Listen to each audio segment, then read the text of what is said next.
Praise the lord. ప్రియమైన సహోదరి సహోదరులందరికీ mirror of Christ తరపు నుంచి శుభాలు. ప్రియమైనటువంటి వాళ్ళారా, మీరంతా బాగున్నారని, అలాగే ప్రతిరోజు డైలీ వాగ్దానం ద్వారా ఆదరించబడుతూ ఉన్నారని విశ్వసిస్తూ ఉన్నాను.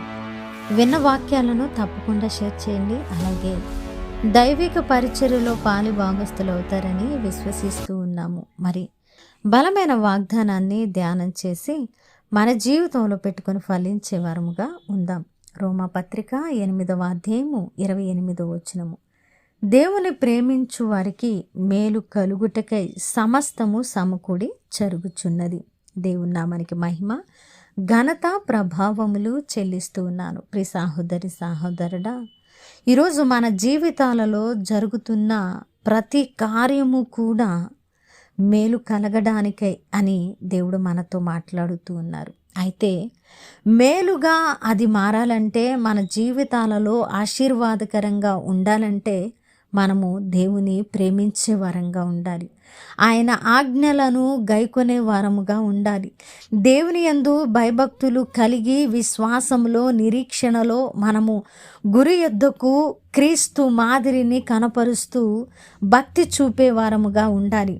ఇలాంటి లక్షణాలన్నీ కలిగి మనము దేవుని ప్రేమించినప్పుడు మన జీవితాలలో వస్తున్న ప్రతి కార్యము, మన జీవితాలలోకి వస్తున్న ప్రతి సమస్య, మన జీవితాలలోకి వస్తున్న ప్రతిదీ కూడా అది సమస్తము సమకూడి మేలుగా ఆశీర్వాదకరంగా మారబోతూ ఉన్నదని లేఖన భాగము ద్వారా దేవుడు స్పష్టంగా మాట్లాడుతూ ఉన్నారు. అయితే ప్రియమైనటువంటి వాళ్ళారా, ఇప్పుడు మనము అనుభవిస్తున్నటువంటి పరిస్థితులు శ్రమకరంగా ఉండవచ్చు, ఇబ్బందికరంగా ఉండవచ్చు, కష్టంగా ఉండవచ్చు, మనకు అనుకూలంగా లేక మనము ఇక పడిపోతున్న పరిస్థితులుగా మనకు కనిపించవచ్చు. కానీ దేవుని ప్రేమించి నీతిని అనుసరించి నడుస్తున్న నీ భక్తి జీవితము నీదైతే అది ఖచ్చితంగా సమకూడి జరిగి ఆశీర్వాదకరంగా మేలుగా నీ జీవితంలోకి వచ్చి నీకు నోటి నిండా నవ్వును కలుగజేయబోతూ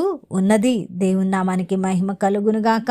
అలాగున కాకుండా దేవుని ప్రేమించక అపవాదిని ప్రేమిస్తూ అపవాది క్రియలను అన్నిటినీ నువ్వు కొనసాగిస్తూ విశ్వాసిని భక్తిపరుడను అని అనుకుంటూ ముందుకు వెళితే నీ జీవితంలో జరిగేది ఏది కూడా సమకూడి జరగదు.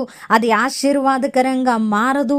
అది మేలుగా నీ జీవితాన్ని ఉద్ధరించదు అనే వాస్తవాన్ని మనం నమ్మాలి. కాబట్టి ప్రియమైనటువంటి వారులారా, ఈరోజు మనం అనుభవిస్తున్న శ్రమ ఏదైనా దేవుని ప్రేమించి దేవుని వాక్యాన్ని గైకునే వారము మనమైతే అది ఖచ్చితంగా 100% సమకూడి జరిగి మనకు మేలుగా మారుతుంది. కారణం ఏంటంటే సర్వశక్తి మంతుడైన దేవుడు మనకు తోడుగా ఉండి మన తరపున యుద్ధం చేసి అపవాది క్రియలను లయపరిచి దానిని కీడుని కష్టాన్ని ఇరుకుని ఇబ్బందుల అన్నిటినీ వాటన్నిటినీ కూడా ఆయన మేలుగా మార్చగలిగినటువంటి సమర్థుడు. కాబట్టి ఆయనను ప్రేమించకపోతే, వాక్యాన్ని గైకొనకపోతే, నీతిని అనుసరించకపోతే మనము క్రైస్తవ్యులము అయినా సరే ఏది సమకూడే జరగదు. మన జీవితాలలోకి ఆశీర్వాదాలు రావు అనే వాస్తవాన్ని గుర్తుపెట్టుకొని వాక్యాన్ని అనుసరించి దేవుని ప్రేమించి సమస్తము సమకూడి